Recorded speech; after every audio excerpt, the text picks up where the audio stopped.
ਬਾਹਰ ਕੱਢ ਦਿੱਤਾ ਹੈ। ਤਾਂ ਇਹ ਬਿਲਾਸਪੁਰ ਭੀਮ ਚੰਦ ਦੇ ਕੋਲ ਪੁੱਜਿਆ ਤੇ ਜਾ ਕੇ ਆਪਣੀ ਜੋ ਵਿਅਥਾ ਹੈ, ਪੀੜਾ ਹੈ, ਉਹ ਭੀਮ ਚੰਦ ਨੂੰ ਜਣਾਈ ਹੈ। ਸੁਣ ਕੇ ਭੀਮ ਚੰਦ ਨੇ ਸਾਰੀ ਗੱਲ ਮੁੱਢ ਤੋਂ ਪੁੱਛੀ, ਕੀ ਹੋਇਆ ਦੱਸੋ। ਤਾਂ ਜਿਸ ਵੇਲੇ ਇਹਨਾਂ ਦੱਸਿਆ ਕਿ ਸਾਨੂੰ ਸਭਾ ਵਿੱਚੋਂ ਅਪਮਾਨਿਤ ਕਰਕੇ ਗੁਰਾਂ ਨੇ ਆਪਣੇ ਦਰਬਾਰ ਵਿੱਚੋਂ ਨਿਰਾਦਰੀ ਕਰਕੇ ਸਾਨੂੰ ਕੱਢ ਦਿੱਤਾ ਹੈ, ਤਾਂ ਇਹ ਸੁਣ ਕੇ ਭੀਮ ਚੰਦ ਬੜੇ ਕ੍ਰੋਧ ਵਿੱਚ ਆਇਆ। ਤੁਰੰਤ ਸਤਿਗੁਰਾਂ ਨੂੰ ਚਿੱਠੀ ਲਿਖਦਾ ਤੇ ਕਹਿੰਦਾ ਹੈ ਕਿ ਹੇ ਕਲਗੀਧਰ ਪਾਤਸ਼ਾਹ, ਜੇਕਰ ਤੁਸੀਂ ਅਨੰਦਪੁਰ ਸਾਹਿਬ ਨਗਰੀ ਵਸਣਾ ਚਾਹੁੰਦੇ ਹੋ ਤਾਂ ਪ੍ਰਸ਼ਾਦੀ ਹਾਥੀ ਮੇਰੇ ਕੋਲ ਭੇਜ ਦਿਓ, ਨਹੀਂ ਤਾਂ ਸੈਨਾ ਚੜਾਵਾਂਗਾ ਤੇ ਤੁਹਾਨੂੰ ਨਗਰੀ ਚੋਂ ਕੱਢ ਦਿਆਂਗਾ।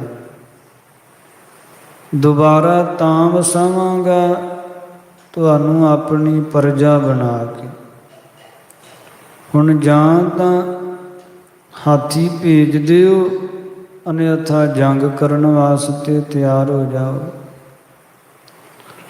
ਇਹ ਚਿੱਠੀ ਲੈ ਕੇ ਹਲਕਾਰਾ ਅਨੰਦਪੁਰ ਸਾਹਿਬ ਵੱਲ ਨੂੰ ਆਇਆ ਤੇ ਭੀਮ ਚੰਦ ਨੇ ਸਾਰੇ ਪਹਾੜੀ ਰਾਜਿਆਂ ਨੂੰ ਚਿੱਠੀਆਂ ਘੱਲੀਆਂ, ਜਿਨ੍ਹਾਂ ਦੁਆਰਾ ਬਿਲਾਸਪੁਰ ਵਿੱਚ ਆਮੰਤਰਿਤ ਕੀਤਾ। ਜਿੰਨੇ ਪਹਾੜੀ ਰਾਜੇ ਸਨ, ਕਿਰਪਾਲ, ਕਟੋਚੀਆ, ਇਸੇ ਪ੍ਰਕਾਰ ਬਿਜੜਵਾਲੀਆ, ਜਸਵਾਲੀਆ, ਹਰੀਚੰਦ, ਹੰਡੂਰੀਆ, ਇਹ ਸਾਰੇ ਹੀ ਬਿਲਾਸਪੁਰ ਆਏ ਹਨ।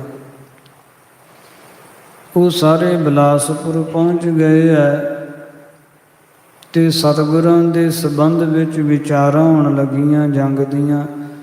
ਇੱਧਰ ਚਿੱਠੀ ਸਤਿਗੁਰਾਂ ਕੋਲ ਪੁੱਜੀ ਹੈ। ਗੁਰਾਂ ਜਿਸ ਵੇਲੇ ਸੁਣੀ ਹੈ ਤੇ ਬੜੇ ਵੀਰ ਰਸ ਵਿੱਚ ਆ ਕੇ ਸਤਿਗੁਰਾਂ ਉੱਤਰ ਲਿਖਿਆ ਕਿ ਅਨੰਦਪੁਰ ਸਾਹਿਬ ਨਗਰੀ ਨੂੰ ਛੱਡ ਕੇ ਜਾਣ ਦੀ ਗੱਲ ਕਦਾਚਿਤ ਵੀ ਨਹੀਂ ਹੋਵੇਗੀ। ਹਾਥੀ ਤੈਨੂੰ ਦੇ ਦਈਏ, ਐਸਾ ਅਸੀਂ ਕਰਾਂਗੇ ਨਹੀਂ। ਤੇ ਤੀਜੀ ਗੱਲ, ਜੰਗ ਵਾਸਤੇ ਅਸੀਂ ਤਤਪਰ ਹਾਂ। ਅੱਜ ਕੀ ਹੁਣੇ ਆ ਜਾਂ ਕੱਲ੍ਹ ਕੀ ਅੱਜ ਹੀ ਆ, ਅਸੀਂ ਜੰਗ ਵਾਸਤੇ ਤੈਨੂੰ ਉਡੀਕ ਰਹੇ ਹਾਂ। ਇਹ ਸਤਿਗੁਰਾਂ ਨੇ ਜਵਾਬ ਉੱਤਰ ਦਿੱਤਾ ਹੈ ਚਿੱਠੀ ਦਾ। ਇਹ ਪ੍ਰਸੰਗ ਆਪਾਂ ਕੱਲ੍ਹ ਦੇ ਦੀਵਾਨਾਂ ਅੰਦਰ ਸਰਵਣ ਕਰ ਚੁੱਕੇ ਹਾਂ।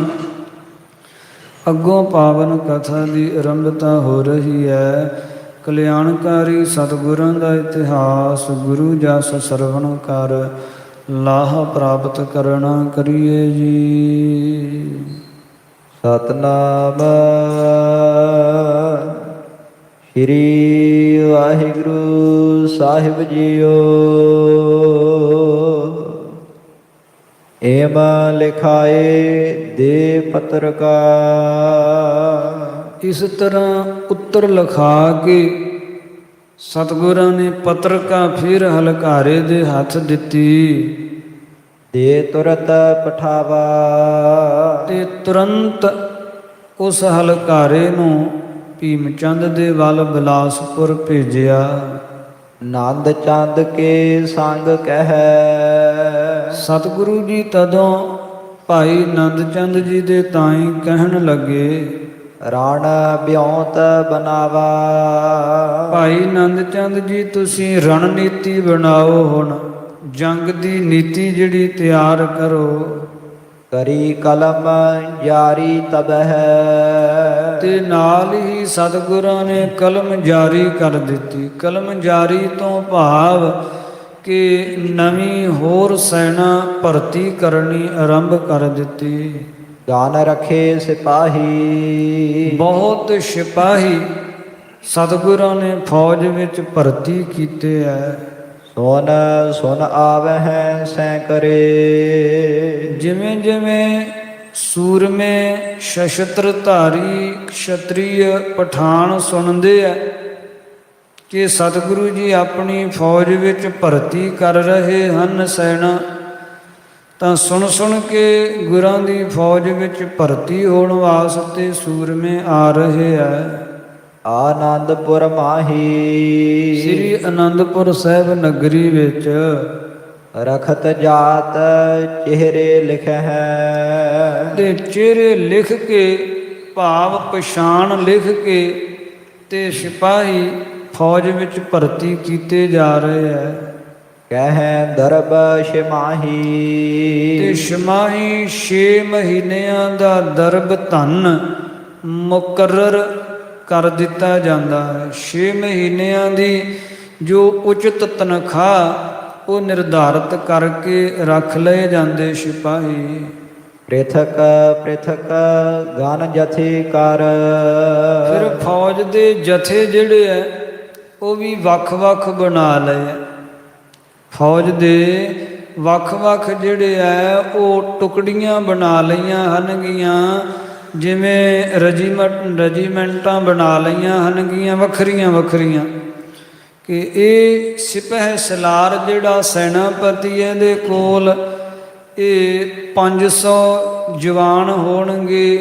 ਆ ਦੂਜੀ ਜਿਹੜੀ ਪਲਟਨ ਹੈ, ਦੂਜੀ ਫੌਜ ਜਿਹੜਾ ਇਹਦਾ ਜਥਾ ਇਹ ਜਾਂ 500 ਜਾਂ ਇਹ 1000 ਜਥੇ ਦਾ ਸੈਨਾਪਤੀ ਹੈ। ਇਹ ਵੱਖ-ਵੱਖ ਜਿਹੜੀਆਂ ਉਹ ਸੈਨਾ ਦੇ ਟੋਲੇ, ਸੈਨਾ ਦੇ ਜਥੇ ਜਿਹੜੇ ਹੈ ਉਹ ਬਣਾ ਲਏ ਗਏ ਹੈ। ਲੱਖ ਜੰਗ ਉਮਾਹੀ ਤੇ ਜੰਗ ਦਾ ਸਮਾਂ ਲੱਖ ਕੇ ਸੂਰਮਿਆਂ ਦੇ ਮਨ ਦੇ ਵਿੱਚ ਬੜਾ ਉਮਾਹ ਹੋ ਰਿਹਾ, ਬੜਾ ਉਤਸ਼ਾਹ ਹੋ ਰਿਹਾ ਹੈ। ਗੁਲਕਾਂ ਤਿਆਰ ਸਮੂਹ ਕਰ। ਫਿਰ ਬਹੁਤ ਗੋਲੀਆਂ ਤਿਆਰ ਕੀਤੀਆਂ ਜਾ ਰਹੀਆਂ ਹਨ ਬੰਦੂਕਾਂ ਵਿੱਚ ਪਾ ਕੇ ਚਲਾਉਣ ਹੇਤੂ।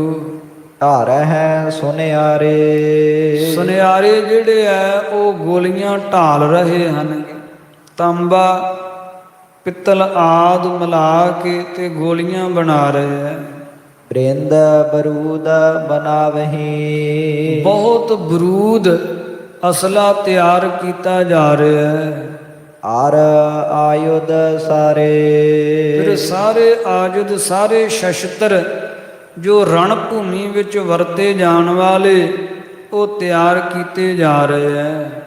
ਘਰਹਿ ਤੀਰ ਬਹੁ ਜਾਤ ਕੇ। ਬਹੁਤ ਜਾਤੀਆਂ ਦੇ ਜਿਹੜੇ ਤੀਰ ਹੈ ਉਹ ਘੜੇ ਜਾ ਰਹੇ, ਬਣਾਏ ਜਾ ਰਹੇ ਹੈ।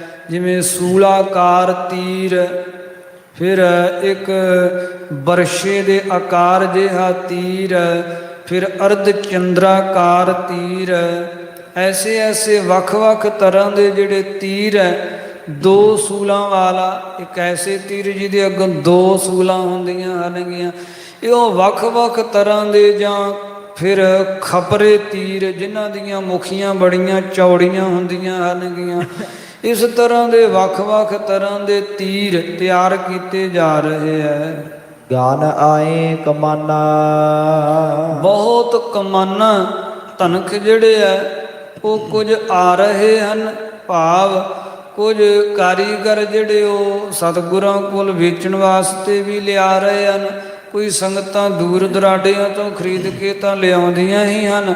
ਕੁਝ ਧਨਖ ਸਤਿਗੁਰੂ ਜੀ ਆਪਣੇ ਕੋਲ ਆਪਣੀ ਫੈਕਟਰੀ ਦੇ ਵਿੱਚ ਲੋਹਗੜ੍ਹ ਦੇ ਵਿੱਚ ਤਿਆਰ ਕਰਵਾ ਰਹੇ ਹਨ। ਸੇਲੇ ਭਾਲੇ ਸਾਂਗ ਖਰ। ਫਿਰ ਸੇਲੇ ਨਾਮ ਜਿਹੜੇ ਕਰਪੇ ਬਰਸ਼ੇ, ਤੇ ਇਸੇ ਪ੍ਰਕਾਰ ਫਿਰ ਸਾਂਗ ਨਾਮ ਬਰਸ਼ੀ, ਤੇ ਇਸੇ ਪ੍ਰਕਾਰ ਭਾਲੇ ਨਾਮ ਵੱਡੇ ਬਰਸ਼ੇ। ਸੋ ਇਹ ਵੀ ਬੜੇ ਤਿੱਖੇ ਜਿਹੜੇ ਆ ਉਹ ਤਿਆਰ ਕੀਤੇ ਜਾ ਰਹੇ ਹੈ। ਅਰ ਤੁਪਕ ਮਹਾਨਾ। ਫਿਰ ਬਹੁਤ ਤੁਪਕਾਂ, ਬੰਦੂਕਾਂ ਵੀ ਤਿਆਰ ਕੀਤੀਆਂ ਜਾ ਰਹੀਆਂ। ਮਾਰ ਬਕਾਰਾ ਸੂਰਮੇ। ਤੇ ਸੂਰਮੇ ਮਾਰਾ ਬਕਾਰਾ ਵੀ ਕਰਦੇ ਹਨ, ਆਪੋ ਵਿੱਚ ਬਚਨ ਵਿਲਾਸ ਕਰਦੇ ਹਨ ਕਿ ਆਉਣ ਦਿਓ ਨਾ ਪਹਾੜੀਆਂ ਨੂੰ, ਕਿਵੇਂ ਰਣ ਭੂਮੀ ਵਿੱਚ ਇਹਨਾਂ ਦਾ ਵਿਨਾਸ਼ ਇਉਂ ਕਰ ਦਿਆਂਗੇ ਜਿਸ ਤਰ੍ਹਾਂ ਜੰਗਲ ਵਿੱਚ ਵੜਿਆ ਵਾਢੀ ਦਰਖਤਾਂ ਦੀ ਤਸ਼ਾਮੁਸ਼ ਕਰਦਾ, ਵੱਢ ਟੁੱਕ ਕਰਦਾ, ਇਉਂ ਇਹਨਾਂ ਨੂੰ ਧਰਤੀ ਤੇ ਵਿਛਾ ਦਿਆਂਗੇ। ਆਉਣ ਦਿਓ ਇਹਨਾਂ ਪਹਾੜੀਆਂ ਨੂੰ। ਇਉਂ ਆਪਸ ਵਿੱਚ ਪਹਾੜੀਆਂ ਪ੍ਰਤੀ ਮਾਰਾ ਬਕਾਰਾ ਵੀ ਕਰਦੇ। ਕਹਿ ਊਚ ਸੁਣਾਵੈ, ਉੱਚੀ ਆਵਾਜ਼ ਵਿੱਚ ਕਹਿ ਕੇ ਸੁਣਾਉਂਦੇ ਐ। ਏਮ ਸਮਾਜ ਬਹੁ ਜੰਗ ਕੋ, ਇਸ ਤਰ੍ਹਾਂ ਜੰਗ ਦਾ ਬਹੁਤ ਸਮਾਜ ਵੱਧ ਰਿਹਾ ਹੈ। ਸਤਿਗੁਰੂ ਬਣਾਵੈ, ਸਤਿਗੁਰੂ ਜੀ ਬਣਾ ਰਹੇ ਹੈ, ਤਿਆਰ ਕਰਵਾ ਰਹੇ ਹੈ। ਪ੍ਰਥਮ ਵੀ ਤਿਆਰੀ ਹੈ ਤੇ ਹੁਣ ਜਦ ਜਾਣਿਆ ਕਿ ਜੰਗ ਸਿਰ ਤੇ ਆ ਗਿਆ ਹੈ, ਹੁਣ ਹੋਰ ਨਵੇਂ ਸਿਰਿਓਂ ਬੜੇ ਹੀ ਉਤਸ਼ਾਹ ਨਾਲ ਤੇ ਬੜੀ ਉਮੰਗ ਨਾਲ ਤਿਆਰੀਆਂ ਜੋਰਾਂ ਸ਼ੋਰਾਂ 'ਚ ਚੱਲ ਰਹੀਆਂ। ਓਤ ਰਾਜੇ ਗਿਰਪਤ ਕਿਤਕ, ਉਧਰ ਜਿਹੜੇ ਪਹਾੜੀ ਰਾਜੇ ਆ ਕਿੰਨੇ ਕੁ, ਮਿਲ ਮਤਾ ਪਕਾਇਓ। ਜਦੋਂ ਆਪਸ ਵਿੱਚ ਮਿਲੇ ਹੈ ਨਾ ਤੇ ਉਹਨਾਂ ਨੇ ਮਤਾ ਪਕਾਇਆ, ਸਲਾਹ ਬਣਾਈ ਹੈ। ਗੁਰ ਤੇ ਕਾਗਦ ਜਬ ਗਇਓ, ਉਹ ਹਲੇ ਸਲਾਹਾਂ ਕਰ ਹੀ ਰਹੇ ਸੀ ਕਿ ਸਤਿਗੁਰਾਂ ਵੱਲੋਂ ਜਿਹੜਾ ਭੇਜਿਆ ਉੱਤਰ ਰੂਪ ਵਿੱਚ ਕਾਗਜ਼ ਹੈ ਉਹ ਪਹੁੰਚ ਗਿਆ। ਸਭ ਹੋਨ ਸੁਨਾਇਓ, ਸਾਰਿਆਂ ਦੇ ਵਿੱਚ ਸੁਣਾਇਆ ਗਿਆ ਕਾਗਜ਼। ਉਹ ਚਿੱਠੀ ਸਾਰਿਆਂ ਵਿੱਚ ਪੜ੍ਹ ਕੇ ਸੁਣਾਈ ਗਈ, ਜਿਸ ਵਿੱਚ ਸਤਿਗੁਰਾਂ ਕਿਹਾ ਕਿ ਹੇ ਭੀਮ ਚੰਦ, ਹਾਥੀ ਅਸੀਂ ਦੇਣਾ ਨਹੀਂ ਹੈ, ਨਗਰੀ ਛੱਡ ਕੇ ਚਲੇ ਜਾਈਏ ਐਸਾ ਹੋਵੇਗਾ ਨਹੀਂ, ਤੇ ਜੰਗ ਨੂੰ ਅਸੀਂ ਤਤਬਰ ਹਾਂ। ਇਹ ਉੱਤਰ ਸਾਰੀ ਸਭਾ ਵਿੱਚ ਸਾਰਿਆਂ ਦੇ ਸਾਹਮਣੇ ਹਲਕਾਰੇ ਨੇ ਪੜ੍ਹਿਆ ਤੇ ਸਾਰਿਆਂ ਸੁਣਿਆ। ਮਿਲਿਓ ਕਿਰਪਾਲ ਕਟੋਚੀਆ, ਕਿਰਪਾਲ ਚੰਦ ਕਟੋਚੀਆ ਜਿਹੜਾ ਇਹ ਕਿਰਪਾਲ ਚੰਦ ਕਟੋਚੀਆ ਹੈ, ਇਹ ਸਭਾ ਵਿੱਚ ਬੈਠਾ ਹੋਇਆ ਸੀ। ਸਭ ਸਭਾ ਮਝਾਰਾ, ਸਾਰੀ ਸਭਾ ਦੇ ਵਿੱਚ ਬੈਠਾ ਹੋਇਆ ਸੀ। ਕਰਨ ਜੰਗ ਅਰ ਮਿਟਨ ਕੋ, ਜੰਗ ਕਰਨਾ ਅਤੇ ਜੰਗ ਨੂੰ ਟਾਲਣਾ, ਇਹ ਦੋ ਗੱਲਾਂ ਜਿਹੜੀਆਂ ਤਿੰਨ ਮੰਤਰ ਉਚਾਰਾ। ਇਹਨੇ ਮੰਤਰਨਾ ਸਲਾਹ ਜਿਹੜੀ ਉਹ ਦਿੱਤੀ ਹੈ ਦੋਨਾਂ ਦੇ ਸੰਬੰਧ ਵਿੱਚ। ਜੰਗ ਕੀਤੀਆਂ ਲਾਭ ਕਿੰਨਾ ਕੁ ਤੇ ਹਾਨੀ ਕਿੰਨੀ ਕੁ, ਜੰਗ ਨਾ ਕੀਤਿਆਂ ਹਾਨੀ ਕਿੰਨੀ ਕੁ ਤੇ ਲਾਭ ਕਿੰਨਾ ਕੁ, ਇਹ ਦੋ ਪੱਖਾਂ ਵਿੱਚ ਇਹਨੇ ਉੱਥੇ ਇਹ ਸਲਾਹ ਦਿੱਤੀ ਹੈ, ਮਸ਼ਵਰਾ ਦਿੱਤਾ ਹੈ ਕਿਰਪਾਲ ਕਟੋਚੀਏ ਨੇ। ਗੁਰੂ ਲਰਨ ਤੇ ਨਹਿ ਮਿਟਹਿ, ਬਹੁਤ ਨੀਤੀਵਾਨ ਹੈ ਜਿਹੜਾ ਕਿਰਪਾਲ ਕਟੋਚੀਆ ਹੈ ਨਾ, ਬੜਾ ਨੀਤੀਵਾਨ ਹੈ ਤੇ ਕੂਟਨੀਤੀਆਂ ਦਾ ਗਿਆਤਾ ਹੈ।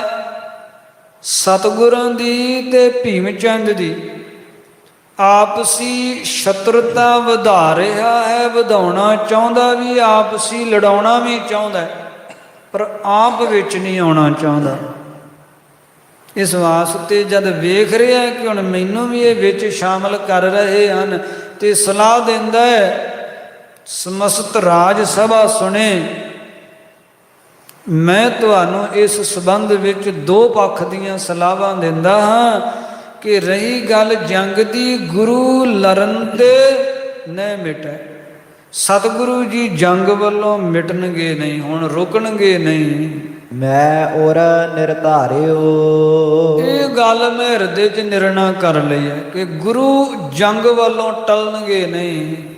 ਪੇਪਰ ਕੇਸਰੀ ਚੰਦ ਕੋ, ਜਿਨ੍ਹਾਂ ਨੇ ਇਹ ਬ੍ਰਾਹਮਣ ਜਿਹੜਾ ਪੰਮਾ ਪ੍ਰੋਹਤ ਉਹਨੂੰ ਤੇ ਕੇਸਰੀ ਚੰਦ ਦੋਵਾਂ ਨੂੰ ਹੀ ਬਿਨ ਡਰ ਜਿਨ ਮਾਰਿਓ, ਬਿਨਾ ਇਸ ਭੀਮ ਚੰਦ ਤਥਾ ਸਮੂਹ ਹੀ ਇਹ ਜਿਤਨੇ ਵੀ 22 ਧਾਰ ਦੇ ਰਾਜੇ ਹਨ, ਇਹਨਾਂ ਦਾ ਭੈ ਮਨ ਵਿੱਚੋਂ ਲਾ ਕੇ ਇਤਨੀ ਨਿਡਰਤਾ ਦੇ ਨਾਲ, ਇਤਨੀ ਨਿਰਭੈਤਾ ਦੇ ਨਾਲ ਜਿਨ੍ਹਾਂ ਨੇ ਕੇਸਰੀ ਚੰਦ ਤੇ ਭੇਜੇ ਹੋਏ ਪੰਮੇ ਪ੍ਰੋਹਤ ਨੂੰ ਕੁੱਟਣ ਲੱਗਿਆਂ ਧੱਕੇ ਮਾਰ ਕੇ ਨਿਰਾਦਰ ਕਰਕੇ ਸਭਾ ਵਿੱਚੋਂ ਕੱਢਣ ਲੱਗਿਆਂ ਗੁਰੇਜ਼ ਨਹੀਂ ਕੀਤਾ।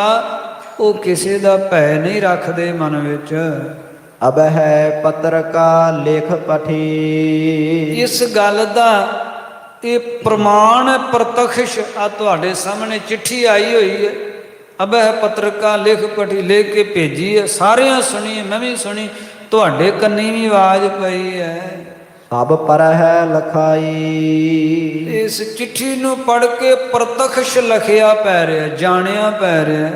ਮਿਲਹੁ ਵਿਚਾਰਹੁ ਆਪ ਮਹਿ। ਇਹ ਗੁਰੂ ਜੰਗ ਵੱਲੋਂ ਟਲਣ ਵਾਲੇ ਨਹੀਂ ਹੈ ਤੇ ਨਾ ਟਲਣਗੇ, ਇਹ ਨਿਸ਼ਚਿਤ ਗੱਲ ਹੈ। ਸੋ ਮਿਲੋ ਵਿਚਾਰੋ ਆਪ ਮੈਂ, ਆਪਸ ਵਿੱਚ ਮਿਲੋ ਭਾਈ, ਵਿਚਾਰ ਕਰ ਲਓ ਤੁਸੀਂ ਸਾਰੇ ਹੀ ਇਸ ਸੰਬੰਧ ਵਿੱਚ। ਹਿਮ ਵਿਜੈ ਲੜਾਈ। ਕਿ ਜੰਗ ਵਿੱਚ ਜਿਵੇਂ ਵਿਜੈ ਸ਼੍ਰੀ ਹਾਸਲ ਕਰਨੀ, ਇਸ ਗੱਲ ਦੇ ਸੰਬੰਧ ਵਿੱਚ ਵੀ ਵਿਚਾਰ ਕਰ ਲਓ। ਸੈਨ ਸਕੇਲੀ ਘਨੀ ਗੁਰ। ਕਿਉਂਕਿ ਸ਼ਤਰੂ ਨੂੰ ਨਿਰਬਲ ਸਮਝਣਾ ਹੀ ਜੜਤਾ ਹੈ, ਮੂਰਖਤਾ ਹੈ। ਗੁਰੂ ਕਲਗੀਧਰ ਪਾਤਸ਼ਾਹ ਸਤਿਗੁਰਾਂ ਨੇ ਬਹੁਤ ਵੱਡੀ ਗਿਣਤੀ ਵਿੱਚ ਸੈਨਾ ਇਕੱਤਰਿਤ ਕਰ ਰੱਖੀ ਹੋਈ ਹੈ। ਕੌਣ ਆਪੈ ਹੈ ਜੋਧਾ। ਫਿਰ ਆਪ ਵੱਡੇ ਯੋਧੇ, ਬਹੁਤ ਸੈਨਾ ਇਕੱਤਰਿਤ ਕੀਤੀ ਹੋਈ ਹੈ। ਸੈਨਾ ਵਿੱਚ ਉਹਨਾਂ ਦੇ ਕੋਲ ਵੱਡੇ ਵੱਡੇ ਨਾਮਵਰ ਸੂਰਮੇ ਅਖਵਾਉਣ ਵਾਲੇ ਸੰਗੋ ਸ਼ਾਹ ਵਰਗੇ ਉਹਨਾਂ ਦੀ ਭੂਆ ਦੇ ਪੁੱਤ ਹੈ। ਤੇ ਫਿਰ ਆਪ ਵੀ ਕੋਈ ਨਿਰਬਲ ਨਹੀਂ ਹੈ, ਭਾਵੇਂ ਆਯੂ ਹਲੇ ਚੜ੍ਹਦੀ ਜਵਾਨੀ ਹੈ।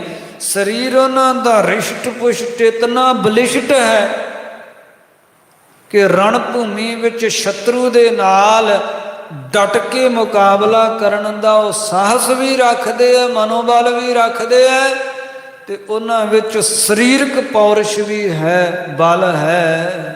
ਰਚਹਿ ਮਹਿਤ ਕਮਸਾਨ ਕੋ। ਜੇ ਜੰਗ ਛਿੜੀ ਤੇ ਕਲਗੀਧਰ ਪਾਤਸ਼ਾਹ ਬੜਾ ਘਮਾਸਾਨ ਦਾ ਵੱਡਾ ਜੰਗ ਕਰਨਗੇ। ਠਾਨ ਹੈ ਮਨ ਕ੍ਰੋਧਾ। ਮਨ ਵਿੱਚ ਕ੍ਰੋਧ ਵੀਰ ਰਸ ਧਾਰਨ ਕਰਕੇ ਆਪਣੇ ਘਰ ਮਹਿ ਵਿਆਹ ਸੁਤ। ਤੇ ਭੀਮ ਚੰਦ ਵਿਚਾਰ ਲੈ, ਤੇਰੇ ਆਪਣੇ ਘਰ ਦੇ ਵਿੱਚ ਪੁੱਤਰ ਦਾ ਵਿਆਹ ਰੱਖਿਆ ਹੋਇਆ ਹੈ। ਚਾਹੀਏ ਹੈ ਸ਼ੁਭ ਸ਼ਾਦੀ। ਤੇ ਵਿਆਹ ਦੇ ਵਿੱਚ ਤੇ ਹਮੇਸ਼ਾ ਸ਼ੁਭ ਨਾਮ ਸ੍ਰੇਸ਼ਟ ਸ਼ਾਦੀ, ਸ਼ਾਦੀ ਨਾਮ ਖੁਸ਼ੀਆਂ, ਖੁਸ਼ੀ ਦਾ ਮਾਹੌਲ ਚਾਹੀਦਾ ਹੈ ਨਾ, ਆਨੰਦ ਦਾ ਮਾਹੌਲ ਚਾਹੀਦਾ ਹੈ। ਸਨਮੁਖ ਆਯੁਧ ਹਤਨ ਕੇ। ਤੇ ਜਦੋਂ ਰਣ ਭੂਮੀ ਵਿੱਚ ਆਮੋ ਸਾਹਮਣੇ ਸ਼ਸਤਰਾਂ ਦੇ ਵਾਰ ਹੋਣਗੇ, ਆਮੋ ਸਾਹਮਣੇ ਸੂਰਮੇ ਭਿੜਨਗੇ ਰਣ ਭੂਮੀ ਵਿੱਚ, ਕਬ ਤਿਆਗ ਹੈ ਤੇ ਬਾਦੀ। ਜਿਹੜਾ ਬਾਦੀ ਝਗੜਾ ਕਰਨ ਵਾਲਾ ਸ਼ਤਰੂ ਫਿਰ ਉਹ ਕਦੋਂ ਤਿਆਗੇਗਾ, ਭਾਵ ਕਦੋਂ ਛੱਡੇਗਾ ਕਿ ਇਹਨਾਂ ਦੇ ਘਰੇ ਵਿਆਹ ਹੈ ਜਾਂ ਇਹਨਾਂ ਦੇ ਘਰੇ ਖੁਸ਼ੀਆਂ ਚਾਹੀਦੀਆਂ ਜਾਂ ਇਹਨਾਂ ਨੂੰ ਮੈਂ ਨਾ ਮਾਰਾਂ। ਜਦੋਂ ਰਣ ਭੂਮੀ ਵਿੱਚ ਜੰਗ ਛਿੜ ਪਿਆ, ਫਿਰ ਤਾਂ ਉੱਥੇ ਸੰਕੋਚ ਨਹੀਂ ਸ਼ਸਤਰਾਂ ਦੇ ਚੱਲਣ ਵੱਲੋਂ। ਤੇ ਜਦੋਂ ਸ਼ਸਤਰ ਚੱਲਣੇ ਹਨ, ਫਿਰ ਸ਼ਸਤਰਾਂ ਨੇ ਨਹੀਂ ਵੇਖਣਾ ਕਿ ਇਹਨੂੰ ਮਾਰਨਾ ਤੇ ਇਹਨੂੰ ਨਹੀਂ। ਸ਼ਸਤਰਾਂ ਨੇ ਇਸ ਗੱਲ ਦੀ ਵਿਚਾਰ ਨਹੀਂ ਕਰਨੀ। ਰਣ ਭੂਮੀ ਵਿੱਚ ਫਿਰ ਕੁਛ ਵੀ ਪ੍ਰਣਾਮ ਹੋ ਸਕਦਾ ਹੈ। ਮ੍ਰਿਤਕ ਸੰਬੰਧੀ ਹੋਏ ਕੋ। ਕਈ ਸੰਬੰਧੀ ਵੀ ਰਣ ਭੂਮੀ ਵਿੱਚ ਮਾਰੇ ਜਾਣਗੇ। ਜਦਿਅਪੀ ਜੰਗ ਜਿੱਤ ਵੀ ਲਈ ਜਾਵੇ, ਤਦਿਅਪੀ ਐਸਾ ਤੇ ਹੈ ਨਹੀਂ ਕਿ ਗੁਰੂ ਬਿਲਕੁਲ ਨਿਰਬਲ ਤੇ ਕਮਜ਼ੋਰ ਹੈ। ਉਹਨਾਂ ਨੂੰ ਜਿਵੇਂ ਸ਼ੇਰ ਹਿਰਨ ਨੂੰ ਦਬੋਚ ਲੈਂਦਾ, ਐਸਾ ਤੇ ਹੋ ਨਹੀਂ ਪਾਉਣਾ। ਮੈਂ ਵੀ ਜਾਣਦਾ ਤੇ ਤੁਹਾਨੂੰ ਵੀ ਇਹ ਗੱਲ ਅਵਗਤ ਹੈ, ਤੁਸੀਂ ਵੀ ਜਾਣਦੇ ਹੋ ਕਿ ਕਲਗੀਧਰ ਪਾਤਸ਼ਾਹ ਬੱਬਰ ਸ਼ੇਰ ਹੈ। ਉਹਨਾਂ ਦੇ ਕੋਲ ਭਾਵੇਂ ਆਪਣੀ ਸੈਨਾ ਦੇ ਮੁਕਾਬਲੇ ਸੈਨਾ ਅਲਪੀ ਹੀ ਕਿਉਂ ਨਾ ਹੋਵੇ, ਜਦਿਅਪੀ ਭਾਵੇਂ ਕਿ ਉਹਨਾਂ ਨੂੰ ਅਸੀਂ ਹਰਾ ਦਈਏ ਅਥਵਾ ਅਸੀਂ ਜਿੱਤ ਹਾਸਲ ਕਰ ਲਈਏ, ਤਾਂ ਵੀ ਐਸਾ ਤੇ ਨਹੀਂ ਕਿ ਆਪਣਾ ਕੋਈ ਸੰਬੰਧੀ, ਆਪਣਾ ਕੋਈ ਸੂਰਮਾ, ਆਪਣਾ ਕੋਈ ਰਿਸ਼ਤੇਦਾਰ ਜਾਂ ਆਪਣਾ ਕੋਈ ਬਲਿਸ਼ਟ ਰਣ ਭੂਮੀ ਵਿੱਚ ਮਾਰਿਆ ਹੀ ਨਾ ਜਾਵੇ। ਐਸਾ ਤੇ ਹੋ ਨਹੀਂ ਸਕੇਗਾ। ਰਣ ਭੂਮੀ ਵਿੱਚ ਅਨੇਕਾਂ ਦੀ ਹੀ ਸ਼ਹਾਦਤ ਹੋਵੇਗੀ, ਤੇ ਜਿਹੜੇ ਆਪਣੇ ਸੰਬੰਧੀ ਮਾਰੇ ਜਾਣਗੇ ਉਹ ਫਿਰ ਖੁਸ਼ੀ ਦਾ ਮਾਹੌਲ ਬਣਿਆ ਰਹੇਗਾ ਕਿ ਸ਼ੋਕਾਕੁਲ ਦੇ ਵਿੱਚ ਇਹ ਸਾਰਾ ਖੁਸ਼ੀ ਦਾ ਮਾਹੌਲ ਪਰਿਵਰਤਿਤ ਹੋ ਜਾਵੇਗਾ, ਤਬਦੀਲ ਹੋ ਜਾਵੇਗਾ। ਵੱਡ ਸ਼ੋਕ ਉਪੈ ਹੈ, ਬਹੁਤ ਵੱਡਾ ਸ਼ੋਕ ਉਤਪੰਨ ਆਵੇਗਾ।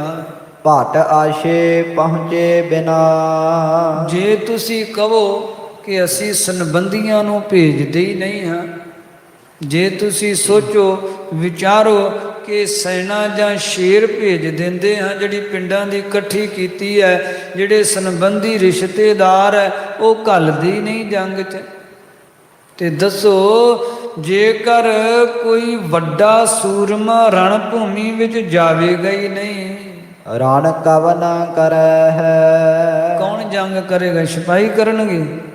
ਜੇ ਰਾਜਾ ਹੀ ਕੋਈ ਨਹੀਂ ਜਾਵੇਗਾ, ਸੈਨਾਪਤੀ ਕੋਈ ਰਣ ਭੂਮੀ 'ਚ ਨਹੀਂ ਜਾਵੇਗਾ, ਤੇ ਕਿ ਸਿਪਾਹੀ ਜੰਗ ਕਰਨਗੇ? ਕੌਣ ਜੰਗ ਕਰੇਗਾ? ਪਠਹੁ ਸ਼ੇਰ ਜੇ ਲਰਨ ਕੋ, ਤੇ ਪਿੰਡਾਂ ਦੀ ਇਕੱਠੀ ਕੀਤੀ ਸ਼ੇਰ, ਜਿਹੜੀ ਮਢੀਰ ਲੋਕੀ, ਇਹ ਜਿਹੜੇ ਆਮ ਵਿਚਰਨ ਵਾਲੇ ਪਿੰਡਾਂ ਦੇ ਮੁੰਡੇ ਇਕੱਠੇ ਕੀਤੇ ਆ, ਕਿਸ਼ੋਰਾ ਵਸਤਾ ਵਾਲੇ, ਕੁਝ ਜਵਾਨ ਵਾਲੇ, ਨਾ ਉਹ ਪੱਟੇਬਾਜੀ ਜਾਣਨ, ਨਾ ਉਹ ਕਵੈਦ ਵਿਦਿਆ ਜਾਣਨ, ਨਾ ਸ਼ਸਤਰ ਚਲਾਉਣੇ ਫੜਨੇ ਉਹਨਾਂ ਨੂੰ ਆਉਣ, ਉਹ ਤੇ ਸਿੱਧੇ ਸਾਧਰੇ ਲੜਨ ਭਿੜਨ ਵਾਲੇ ਐ ਕਿ ਉਹਨਾਂ ਦੇ ਸਿਰ ਤੇ ਜੰਗ ਜਿੱਤਣ ਦੀ ਆਸ ਕਰਦੇ। ਕੀ ਲੜਨਗੇ ਜਾ ਕੇ ਜੰਗ ਵਿੱਚ? ਤਬ ਪਾਏ ਪਰਾਜੈ, ਫਿਰ ਤਾਂ ਸੁਨਿਸ਼ਚਿਤ ਹੈ। ਕਲਗੀਧਰ ਪਾਤਸ਼ਾਹ ਆਪ ਸ਼ਸਤਰ ਵਿਦਿਆ ਵਿੱਚ ਨਿਪੁੰਨ, ਤੇ ਉਹਨਾਂ ਨੇ ਆਪਣੇ ਸੰਗੀ ਸਾਰੇ ਸੂਰਮਿਆਂ ਨੂੰ ਸ਼ਸਤਰ ਵਿਦਿਆ ਵਿੱਚ ਪ੍ਰਾਂਗਤ ਕੀਤਾ ਹੋਇਆ। ਕਿ ਪਿੰਡਾਂ ਦੀ ਸ਼ੇਰ ਉਹਨਾਂ ਦੇ ਅੱਗੇ ਠਹਿਰ ਪਾਵੇਗੀ? ਸੁਨਿਸ਼ਚਿਤ ਹਾਰ ਹੋ ਜਾਏਗੀ ਤੁਹਾਡੀ। ਸਰਿਓ ਕੌਣ ਕਾਰਜ ਲਖਹੁ, ਵਿਚਾਰੋ ਹਾਂ ਭਲਾ, ਜੰਗ ਕੀਤਿਆਂ ਕੀ ਕੰਮ ਸਰਿਆ? ਸੈਨਾ ਭੇਜ ਦਿੱਤੀ, ਜੰਗ ਵਿੱਚ ਪਰਾਜਾ ਹੋ ਗਈ, ਆਪਣੀ ਹਾਰ ਹੋ ਗਈ, ਕੀ ਲਾਭ ਲਿਆ ਆਪਾਂ ਜੰਗ ਕਰਕੇ? ਲੈ ਛਤਰ ਸਮਾਜੈ, ਇਹ ਸ਼ਤਰੂ ਦਾ ਸਮਾਜ ਵੱਧ ਜਾਵੇਗਾ, ਉਹਦਾ ਮਾਣ ਸਨਮਾਨ ਵੱਧ ਜਾਵੇਗਾ। ਅਥਵਾ ਲੈ ਸ਼ਤਰੂ ਸਮਾਜੈ, ਇਸ ਸਮੇਂ ਸ਼ਤਰੂ ਜੈ ਹਾਸਲ ਕਰ ਲਵੇਗਾ, ਸ਼ਤਰੂ ਦੀ ਵਿਜੈ ਹੋ ਜਾਵੇਗੀ। ਜਾਂ ਤੇ ਹਿਰਦੇ ਵਿਚਾਰੀਏ, ਇਸ ਵਾਸਤੇ ਸਾਰੇ ਤੁਸੀਂ ਸਿਆਣੇ ਬੈਠੇ ਹੋ। ਆ ਬਿਜੜ ਵਾਲੀਆ ਬੈਠਾ ਹੈ, ਆ ਹੰਡੋਰੀਆ ਬੈਠਾ ਹੈ, ਭੀਮ ਚੰਦ ਬੈਠਾ ਹੈ, ਸਾਰੇ ਹੀ ਸਿਆਣੇ ਹੋ, ਤੁਸੀਂ ਵਿਚਾਰ ਲਓ ਇਸ ਸੰਬੰਧ ਵਿੱਚ। ਰਣ ਨਾਹਿਨ ਆਸ਼ੋ, ਰਣ ਕਰਨਾ ਚੰਗੀ ਗੱਲ ਨਹੀਂ, ਬਹੁਤ ਕੂਟਨੀਤੀ ਹੈ ਕਿਰਪਾਲ ਚੰਦ ਦੀ।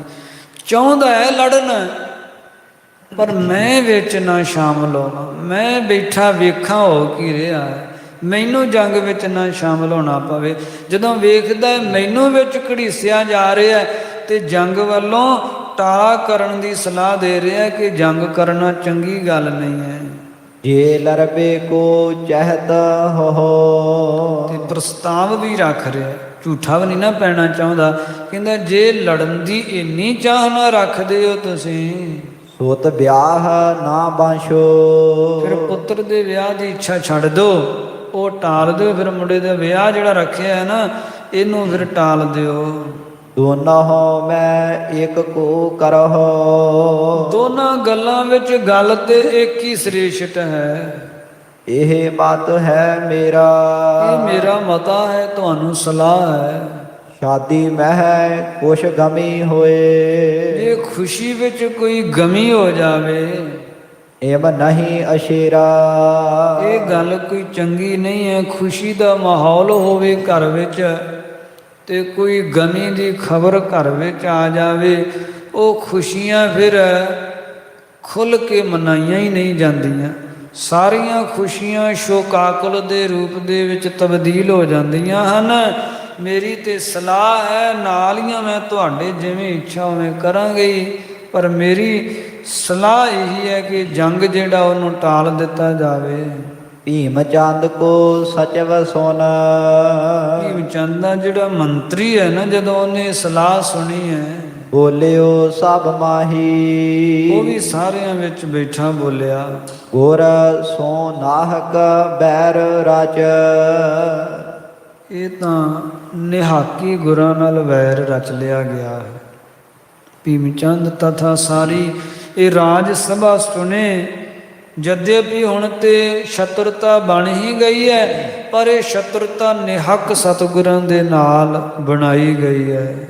ਸਾਰਿਓ ਕੁਛ ਨਾਹੀ। ਕੁਝ ਸਰਿਆ ਤੇ ਹੈ ਨਹੀਂ, ਸ਼ਤਰੁਤਾ ਬਣ ਗਈ ਗੁਰਾਂ ਨਾਲ, ਪਰ ਕੁਝ ਲਾਭ ਤੇ ਹੋਇਆ ਨਹੀਂ। ਭੀਮ ਚੰਦ ਚਾਹੁੰਦਾ ਸੀ ਹਾਥੀ, ਤੰਬੂ, ਪੰਚਕਲਾ, ਸ਼ਸਤਰ, ਚੌਂਕੀ ਆਦਿ ਕੁਝ ਵਸਤੂ ਮਿਲੀ ਵੀ ਨਹੀਂ ਤੇ ਸ਼ਤਰੁਤਾ ਵੀ ਬਣ ਗਈ। ਹਾਂ, ਵਸਤੂਆਂ ਮਿਲ ਜਾਂਦੀਆਂ, ਵਾਪਸ ਨਾ ਦਿੰਦੇ, ਸ਼ਤਰੁਤਾ ਬਣਨ ਦੀ ਗੱਲ ਵੀ ਸਮਝ ਵਿੱਚ ਆਉਂਦੀ ਸੀ। ਜੇ ਹਾਥੀ ਆਦ ਵਸਤੂਆਂ ਮਿਲ ਜਾਂਦੀਆਂ, ਮਗਰੋਂ ਭੀਮ ਚੰਦ ਨਾ ਵਾਪਸ ਦਿੰਦਾ, ਸਤਿਗੁਰਾਂ ਨਾਲ ਵੈਰ ਵੱਧ ਜਾਂਦਾ ਤੇ ਗੱਲ ਵੀ ਸਮਝ ਚ ਆਉਂਦੀ ਸੀ। ਮਿਲਿਆ ਵੀ ਕੁਝ ਨਹੀਂ, ਵੈਰ ਵੀ ਵੱਧ ਗਿਆ, ਸ਼ਾਂਤੀ ਦਾ ਮਾਹੌਲ ਅਸ਼ਾਂਤੀ ਵਿੱਚ ਤਬਦੀਲ ਹੋ ਗਿਆ, ਨਿਹਾਕੀ ਇਹ ਸਾਰੀ ਗੱਲ ਬਣ ਗਈ। ਲਰਤਿਓ ਸੰਸੈ ਵਿਜੈ ਮਹਿ। ਤੇ ਹੁਣ ਲੜਨ ਕਾਲ ਵੇਲੇ, ਜੰਗ ਵੇਲੇ ਵੀ ਵਿਜੈ ਵਿੱਚ ਸੰਸਾ ਉਤਪੰਨ ਹੋ ਰਿਹਾ ਕਿ ਪਤਾ ਨਹੀਂ ਵਿਜੈ ਹੋਵੇਗੀ ਕਿ ਪਰਾਜੈ ਹੋਵੇਗੀ। ਨਿਸ਼ਚੈ ਕੇਸ ਨਾਹੀ। ਇਹ ਰਾਜ ਸਭਾ ਦੀਆਂ ਗੱਲਾਂ ਸੁਣ ਕੇ ਮੈਂ ਅਨੁਮਾਨ ਲਾ ਰਿਹਾ, ਕਿਸੇ ਦੇ ਮਨ 'ਚ ਨਿਸ਼ਚਾ ਨਹੀਂ ਹੈ। ਕਿਹਦੇ ਮਨ? ਭੀਮ ਚੰਦ ਦੇ ਮਨ 'ਚ ਨਿਸ਼ਚਾ ਹੈ। ਕੀ ਆ ਜਸਵਾਲੀਆ ਨਿਸ਼ਚਾ ਕਰਦਾ ਹੈ, ਬਿਜੜਵਾਲੀਏ ਦੇ ਮਨ 'ਚ ਨਿਸ਼ਚਾ ਹੈ, ਹਰੀਚੰਦ ਹੰਡੂਰੀਏ ਦੇ ਮਨ ਵਿੱਚ ਨਿਸ਼ਚਾ। ਸੰਭਵਤ ਹੈ ਹਰੀਚੰਦ ਹੰਡੂਰੀਏ ਦੇ ਮਨ 'ਚ ਹੋਵੇ, ਕਿਉਂਕਿ ਸੂਰਮਾ ਸੀ। ਅਨੇਥਾ ਕਿਹਦੇ ਮਨ 'ਚ? ਕਿਰਪਾਲ ਕਟੋਚੀਆ ਦੇ ਪਹਿਲਾਂ ਹੀ ਮੁੱਕਰੀ ਜਾ ਰਿਹਾ। ਜੰਗ ਦੇ ਵਿੱਚੋਂ ਵਿਜੈ ਹਾਸਲ ਕਰਨ ਵਿੱਚ ਕਿਸੇ ਦੇ ਮਨ 'ਚ ਨਿਸ਼ਚਾ ਨਹੀਂ, ਸਾਰਿਆਂ ਦੇ ਮਨ ਸੰਸ਼ੇ ਗ੍ਰਸਤ ਹਨ। ਕਿਉਂ? ਕਿਉਂਕਿ ਗੁਰੂ ਬਹਾਦਰ ਹਨਗੇ, ਗੁਰੂ ਬੱਬਰ ਸ਼ੇਰ ਹੈ। ਕੋ ਜਾਣੈ ਕੋ ਪਾਏ ਹੈ। ਕੌਣ ਜਾਣਦਾ, ਕੌਣ ਪਾਵੇਗਾ ਵਿਜੈ? ਸਮਝਾਹ ਮਨ ਮਾਹੀ। ਸੋ ਇਹ ਗੱਲ ਮਨ ਵਿੱਚ ਚੰਗੀ ਤਰ੍ਹਾਂ ਸਮਝ ਲਓ, ਵਿਚਾਰ ਲਓ। ਉਤਸਵ ਦੀਰਘ ਵਿਆਹ ਕੋ। ਇਹ ਜਿਹੜਾ ਵਿਆਹ ਦਾ ਉਤਸਵ ਚੱਲ ਰਿਹਾ ਹੈ ਨਾ, ਖੁਸ਼ੀ ਦਾ ਮਾਹੌਲ, ਇਹ ਬੜਾ ਦੀਰਘ ਹੈ, ਬੜਾ ਵੱਡਾ ਹੈ ਤੇ ਸਮਾਂ ਬੜਾ ਦੁਰਲਭ ਹੁੰਦਾ ਹੈ। ਪੁੱਤਰ ਦਾ ਵਿਆਹ ਰੱਖਿਆ ਹੋਇਆ ਹੈ, ਇਹ ਸਮੇਂ ਜਿਹੜੇ ਹੈ ਨਾ, ਇਹ ਰੋਜ਼ ਨਹੀਂ ਆਇਆ ਕਰਦੇ। ਨਹਿ ਕੀਜਹਿ ਮੰਦਾ। ਤੇ ਮੇਰੀ ਇਹੀ ਸਲਾਹ ਹੈ, ਮੇਰਾ ਵੀ ਇਹੀ ਮਸ਼ਵਰਾ ਹੈ ਕਿ ਖੁਸ਼ੀ ਦੇ ਮਾਹੌਲ ਵਿੱਚ ਕਿਸੇ ਤਰ੍ਹਾਂ ਦਾ ਸ਼ੋਕ ਉਤਪੰਨ ਨਾ ਕਰਦਿਆਂ ਹੋਇਆਂ ਇਸ ਵਿਆਹ ਨੂੰ ਰੋਕਿਆ ਨਾ ਜਾਵੇ। ਇਹ ਵਿਆਹ ਦਾ ਸਮਾਗਮ ਜਿਸ ਤਰ੍ਹਾਂ ਚੱਲ ਰਿਹਾ ਹੈ, ਉਸੇ ਤਰ੍ਹਾਂ ਚੱਲਦਾ ਰਹੇ। ਪ੍ਰਥਮ ਕਰਹੁ ਪੀਛੇ ਲਰਹੁ। ਪਹਿਲੋਂ ਪੁੱਤਰ ਦਾ ਵਿਆਹ ਕਰ ਲਓ। ਲੜਨ ਦੀ ਕਿਹੜੀ ਗੱਲ, ਮਗਰੋਂ ਲੜ ਵੀ ਲਵਾਂਗੇ। ਜੰਗ ਕਰਨਾ ਹੀ ਹੈ ਜੇ ਸਤਿਗੁਰਾਂ ਦੇ ਨਾਲ, ਤੇ ਵਿਆਹ ਉਪਰੰਤ ਜੰਗ ਕਰ ਲਵਾਂਗੇ। ਪਰੰਤੂ ਹੁਣ ਵਿਆਹ ਦੇ ਵਿੱਚ ਵਿਘਨ ਪਾਉਣਾ ਇਹ ਕੋਈ ਦਾਨਸ਼ਮੰਦਤਾ ਨਹੀਂ, ਕਿਉਂਕਿ ਸਤਿਗੁਰੂ ਚੜ੍ਹ ਕੇ ਆਉਣ ਤੇ ਇਹ ਵੀ ਗੱਲ ਬਣਦੀ ਹੈ ਕਿ ਉਹ ਚੜ੍ਹ ਕੇ ਆਏ ਤਾਂ ਵਿਘਨ ਪੈ ਗਿਆ। ਕਿੰਤੂ ਆਪਣੇ ਘਰੇ ਵਿਆਹ, ਆਪਾਂ ਹੀ ਚੜ੍ਹ ਕੇ ਜਾਈਏ ਤੇ ਆਪ ਹੀ ਵਿਆਹ ਦੀ ਖੁਸ਼ੀ ਦੇ ਸਮੇਂ ਵਿੱਚ ਵਿਘਨ ਪਾ ਲਈਏ, ਇਹ ਕੋਈ ਬਹੁਤ ਵੱਡੀ ਦਾਨਸ਼ਮੰਦਤਾ ਤੇ ਨਹੀਂ ਲੱਗਦੀ। ਜੇ ਚਾਹੇ ਬਿਲੰਦਾ। ਜੇ ਇੰਨੀ ਹੀ ਚਾਹਨਾ ਹੈ ਜੰਗ ਦੀ ਤੇ ਵਿਆਹ ਕਰ ਲਓ, ਮਗਰੋਂ ਫਿਰ ਰਣਨੀਤੀ ਬਣਾ ਲਿਓ ਜੰਗ ਦੀ। ਭੀਮ ਚੰਦ ਸੁਨ ਮੌਨ ਭਾ। ਕਿਰਪਾਲ ਕਟੋਚੀਏ ਦੀ ਵੀ ਇਹੀ ਸਲਾਹ, ਆਪਣੇ ਵਜ਼ੀਰ ਪ੍ਰਮੁੱਖ ਮੰਤਰੀ ਦੀ ਵੀ ਇਹੋ ਸਲਾਹ ਮਿਲੀ ਹੈ। ਭੀਮ ਚੰਦ ਮੰਦਾ ਜਿਹਾ ਪੈ ਗਿਆ, ਫਿੱਕਾ ਜਿਹਾ ਪੈ ਗਿਆ। ਹੋਸ਼ ਆਏ ਨਾ ਬਾਨੀ। ਉਹ ਗੱਲ ਆ ਨਹੀਂ ਰਹੀ ਭੀਮ ਚੰਦ ਨੂੰ। ਓਤ ਸਤਿਗੁਰ ਪਰਬਲ ਪਰਹਿ। ਤੇ ਮਨ 'ਚ ਸੋਚਦਾ, ਉਧਰ ਸਤਿਗੁਰੂ ਜੀ ਵੀ ਪ੍ਰਬਲ ਪੈ ਰਹੇ ਹੈ। ਭਾਵ ਸਤਿਗੁਰੂ ਜੀ ਵੀ ਜਿਹੜੇ ਹੈ ਉਹ ਮੇਰੇ ਉੱਪਰ ਇਹ ਉਹਨਾਂ ਦਾ ਦਬਦਬਾ ਬਣੀ ਜਾ ਰਿਹਾ। ਮੇਰੇ ਸਾਹਮਣੇ ਉਹ ਫਣੀਰ ਨਾਗ ਦੀ ਨਿਆਈ ਫਨ ਚੁੱਕੀ ਜਾ ਰਿਹਾ, ਮੇਰੇ ਕੋਲ ਉਹਨਾਂ ਦੀ ਫਨ ਜਿਹੜੀ ਆ ਉਹ ਦੱਬੀ ਨਹੀਂ ਜਾ ਰਹੀ। ਇਤ ਵਿਆਹ ਪ੍ਰਹਾਨੀ, ਇੱਧਰ ਪਰ ਜੇ ਮੈਂ ਚੜ੍ਹਾਈ ਕਰਕੇ ਜਾਂਦਾ ਵੀ ਹਾਂ ਤੇ ਵਿਆਹ ਵਿੱਚ ਵਿਘਨ ਪੈਂਦਾ ਹੈ। ਚਿੰਤਾ ਬਸ ਹੋਏ ਸਭ ਉਠੇ, ਚਿੰਤਾ ਦੇ ਅਧੀਨ ਹੋ ਕੇ ਸਾਰੀ ਉੱਠ ਖਲੋਤੇ। ਕੁਛ ਨਿਰਣਾ ਨਹੀਂ ਹੋ ਪਾਇਆ ਇਸ ਸੰਬੰਧ ਵਿੱਚ। ਜੰਗ ਨੂੰ ਚੜ੍ਹਾਈ ਕਰਨੀ ਹੈ ਜਾਂ ਨਹੀਂ ਕਰਨੀ, ਇਸ ਗੱਲ ਦਾ ਨਿਰਣਾ ਤੇ ਹੋਇਆ ਹੀ ਨਹੀਂ। ਅਨਿਰਣੇ ਹੀ ਸਭਾ ਬਰਖਾਸਤ ਕਰ ਦਿੱਤੀ ਗਈ। ਠਹਿਰਾਏ ਨਾ ਠੀਕਾ, ਕੋਈ ਗੱਲ ਠੀਕ ਨਿਸ਼ਚਿਤ ਕੀਤੀ ਨਹੀਂ ਗਈ। ਜਬ ਗਮਨਿਓ ਰਣਵਾਸ ਮਹਿ, ਭੀਮ ਚੰਦ ਰਣਵਾਸ ਵਿੱਚ ਗਿਆ, ਮਹਿਲਾਂ 'ਚ ਗਿਆ। ਕਰ ਕੈ ਮੁਖ ਫੀਕਾ, ਮੁਖ ਫਿੱਕਾ ਜਿਹਾ ਕੀਤਾ, ਉਦਾਸ ਜਿਹਾ ਹੈ, ਮਨ ਦੁਬਿਧਾ ਗ੍ਰਸਤ ਹੈ। ਕਰਾਂ ਤੇ ਕੀ ਕਰਾਂ, ਗੱਲਾਂ ਦੋਵੇਂ ਹੀ ਅਣਬਣ ਬਣ ਗਈਆਂ ਹਨ। ਵਿਆਹ ਕਰਦਾ ਤੇ ਉਧਰ ਗੁਰਾਂ ਦਾ ਦਬਦਬਾ ਮੇਰੇ ਉੱਪਰ ਵੱਧਦਾ ਜਾਂਦਾ ਹੈ। ਮੈਂ ਜੰਗ ਨੂੰ ਜਾਵਾਂ ਤੇ ਵਿਆਹ ਵਿੱਚ ਵਿਘਨ ਪੈਂਦਾ ਹੈ। ਰਾਣੀ ਸਮਝਾਵਨ ਲੱਗੀ, ਜਦੋਂ ਰਾਣੀ ਦੇ ਕੋਲ ਗਿਆ ਹੈ ਤੇ ਰਾਣੀ ਵੀ ਸਮਝਾਉਣ ਲੱਗੀ ਹੈ।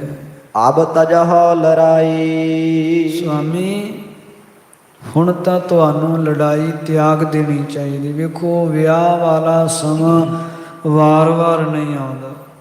ਫਿਰ ਇਹੋ ਜਿਹਾ ਵਿਘਨ ਪੈ ਜਾਵੇ, ਜੰਗ ਦੇ ਵਿੱਚ ਕੋਈ ਅਣਹੋਣੀ ਹੋ ਜਾਵੇ ਤੇ ਕਿਸ ਤਰ੍ਹਾਂ ਇਹ ਗੱਲ ਚੱਲੇਗੀ। ਵਿਆਹ ਵਿੱਚ ਵਿਘਨ ਪੈ ਜਾਵੇਗਾ। ਇਸ ਵਾਸਤੇ ਮੇਰੀ ਇਹੋ ਸਲਾਹ ਹੈ ਤੁਹਾਨੂੰ ਕਿ ਜੰਗ ਵਾਲੀ ਗੱਲ ਤਾਂ ਤੁਸੀਂ ਇੱਕ ਵਾਰੀ ਮਨੋਂ ਭੁਲਾ ਦਿਓ। ਪੂਰਬ ਸ਼ਾਦੀ ਪੁੱਤਰ ਕੀ, ਸਭ ਤੋਂ ਪਹਿਲੋਂ ਆਪਣੇ ਪੁੱਤਰ ਦੀ ਸ਼ਾਦੀ ਵਿੱਚ ਸ਼ਰੀਕ ਹੋਵੋ, ਖੁਸ਼ੀ ਵਿੱਚ ਸ਼ਾਮਲ ਹੋਵੋ ਤੇ ਪੁੱਤਰ ਦੀ ਸ਼ਾਦੀ ਕਰੋ, ਵਿਆਹ ਕਰੋ। ਦੇਹੋ ਵਿਘਨ ਮਿਟਾਈ, ਬਾਕੀ ਵਿਘਨ ਸਾਰੇ ਮੇਟ ਲਵੋ, ਪਾਸੇ ਪਿਛਾਂ ਹਟਾ ਦਿਓ। ਬਾਕੀ ਸਾਰੀਆਂ ਗੱਲਾਂ ਭੁਲਾ ਦਿਓ, ਸਾਰਾ ਧਿਆਨ ਵਿਆਹ ਵਿੱਚ ਕੇਂਦਰਿਤ ਕਰੋ। ਤੁਮ ਸਿਆਣੇ ਮਤਵਾਨ ਹੋ, ਤੁਸੀਂ ਸਿਆਣੇ ਹੋ, ਬੁੱਧੀਵਾਨ ਹੋ। ਤੁਸੀਂ ਤਾਜ ਦੇਹੋ ਬਖੇਰਾ, ਵਾਸਤੇ ਵਿਚਾਰੋ ਤੇ ਬਖੇਰਾ ਝਗੜਾ ਜਿਹੜਾ ਹੈ ਇਹ ਛੱਡ ਦਿਓ। ਅਬ ਲਰਬੇ ਕੋ ਸਮੋ ਨਹਿ, ਕਿਉਂਕਿ ਹੁਣ ਲੜਨ ਦਾ ਸਮਾਂ ਨਹੀਂ ਹੈ, ਹੁਣ ਜੰਗ ਦਾ ਸਮਾਂ ਨਹੀਂ ਹੈ। ਮਾਨਹੁ ਬਚ ਮੇਰਾ, ਮੇਰਾ ਇਹ ਬਚਨ ਜਿਹੜਾ ਮੰਨ ਲਓ, ਮੇਰੀ ਸਲਾਹ ਮੰਨ ਲਓ। ਇਤ ਬਰਜਤ ਸ਼ੁਭ ਮਤ ਜਿਨਹੁ, ਤੇ ਇਤ ਵਰਜਤ ਵੇਖੋ, ਇੱਧਰ ਜਿਹੜੀ ਸ੍ਰਿਸ਼ਟ ਮਤ ਵਾਲੇ ਉਹ ਵੀ ਵਰਜ ਰਹੇ ਹਨ। ਉਤ ਗੁਰ ਅਧਿਕਾਈ, ਉਧਰ ਸਤਿਗੁਰੂ ਜੀ ਵੀ ਅਧਿਕਾਈ ਹਨ, ਭਾਵ ਵੱਡੇ ਜੋਰਾਵਰ ਹਨ। ਭੀਮ ਚੰਦ ਸੋਚਦਾ ਹੈ ਮਨ ਵਿੱਚ ਕਿ ਇੱਧਰ ਸਾਰੇ ਮੈਨੂੰ ਜੰਗ ਤੋਂ ਵਰਜ ਰਹੇ ਆ। ਜਿਵੇਂ ਸਭਾ 'ਚ ਬੈਠੇ ਕਿਰਪਾਲ ਕਟੋਚੀਏ ਨੇ ਵਰਜਿਆ, ਮੇਰੇ ਹੀ ਵਜ਼ੀਰ ਨੇ ਰੋਕਿਆ, ਹੋਰ ਵੀ ਦੋ ਚਾਰਾਂ ਨੇ ਇਸੇ ਸਲਾਹ ਵਿੱਚ ਸੁਕਰਤੀ ਦਿੱਤੀ ਹੈ ਕਿ ਜੰਗ ਟਾਲਣਾ ਹੀ ਦਾਨਸ਼ਮੰਦਤਾ ਹੈ। ਮਹਿਲਾਂ ਵਿੱਚ ਆਇਆ ਤੇ ਰਾਣੀ ਵੀ ਇਹੋ ਸਲਾਹ ਦੇ ਰਹੀ ਹੈ, ਸਾਰੇ ਮੈਨੂੰ ਵਰਜ ਰਹੇ ਹਨ। ਉਤ ਗੁਰ ਅਧਿਕਾਈ, ਉਧਰ ਸਤਿਗੁਰੂ ਜੀ ਜੋਰਾਵਰ ਹੋ ਰਹੇ ਹਨ ਮੇਰੇ ਉੱਪਰ। ਭੀਮ ਚੰਦ ਗਿਣਤੀ ਗਿਣਤ, ਮਨ ਵਿੱਚ ਭੀਮ ਚੰਦ ਦੇ ਭੁਚਾਲ ਆਇਆ ਹੋਇਆ ਹੈ। ਭੀਮ ਚੰਦ ਦੇ ਮਨ ਦੇ ਵਿੱਚ ਮਾਨੋ ਕਿ ਜਵਾਰ ਭਾਟਾ ਉੱਠ ਰਿਹਾ ਹੈ। ਕਿਸੇ ਗੱਲ ਤੇ ਨਿਰਣਾ ਹੀ ਨਹੀਂ ਹੋ ਪਾ ਰਿਹਾ, ਗਿਣਤੀਆਂ ਗਿਣੀ ਜਾ ਰਿਹਾ, ਸੋਚਾਂ ਸੋਚੀ ਜਾ ਰਿਹਾ ਹੈ। ਨਿਸ਼ਚੈ ਨਹਿ ਪਾਈ, ਕਿਸੇ ਗੱਲ ਤੇ ਨਿਸ਼ਚਾ ਕਰ ਨਹੀਂ ਪਾ ਰਿਹਾ ਕਿ ਕਿੱਧਰ ਹੋਵਾਂ, ਜੰਗ ਕਰਾਂ ਵਿਆਹ ਕਰਾਂ, ਜੰਗ ਛੱਡਾਂ ਜਾਂ ਵਿਆਹ ਨੂੰ ਟਾਲਾਂ, ਕਿੱਧਰ ਹੋਵਾਂ, ਕੀ ਕਰਾਂ। ਇਉਂ ਮਨ ਦੇ ਵਿੱਚ ਬਹੁਤ ਵਿਚਲਤਤਾ ਵੱਧ ਗਈ ਹੈ ਭੀਮ ਚੰਦ ਦੇ। ਸੋ ਸਾਧ ਸੰਗਤ ਕਥਾ ਵਿਚਾਰ ਦੀ ਸਮਾਪਤੀ ਕਰਦੇ ਹਾਂ। ਨਾਲ ਹੀ ਆਪ ਸੰਗਤਾਂ ਦੇ ਹਿਰਦੇ ਅੰਦਰ ਗਿਆਤ ਹੋਵੇ। ਸਾਧ ਸੰਗਤ ਅੱਜ ਜੇਠ ਵਦੀ ਅਸ਼ਟਮੀ ਵਾਲਾ ਦਿਨ ਆਇਆ ਹੈ। 1663 ਬਿਕਰਮੀ ਜੇਠ ਵਦੀ ਅਸ਼ਟਮੀ ਵਾਲੇ ਦਿਨ ਮੀਰੀ ਪੀਰੀ ਦੇ ਮਾਲਕ ਧੰਨ ਗੁਰੂ ਹਰਗੋਬਿੰਦ ਸਾਹਿਬ ਪਾਤਸ਼ਾਹ ਸਤਿਗੁਰੂ ਜੀ ਅੱਜ ਗੁਰਤਾ ਗੱਦੀ ਸਿੰਘਾਸਨ ਅਰੂੜ ਹੋਏ ਸਨ।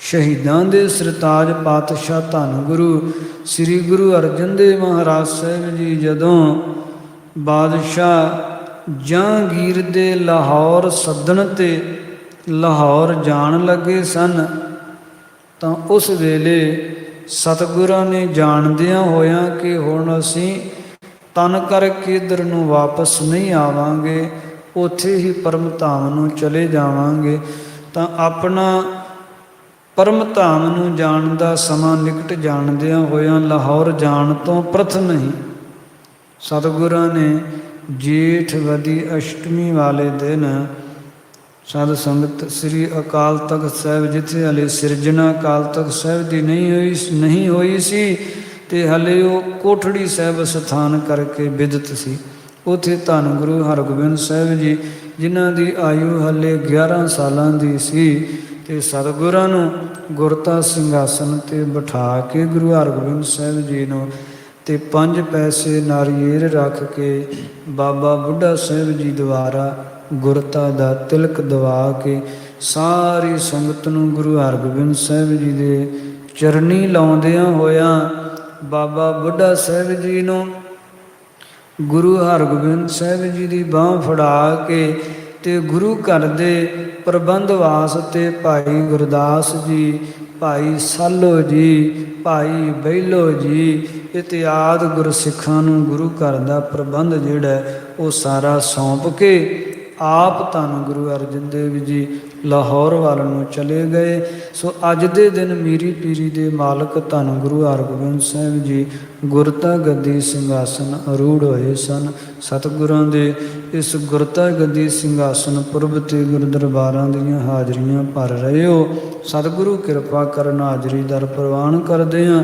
ਦਰੋਂ ਕਰੋ ਨਾਮਦਾਨ ਗੁਰ ਸਿੱਖੀ ਜੀਵਨ ਦੀਆਂ ਦਾਤਾਂ ਨਾਲ ਨਿਵਾਜਣ।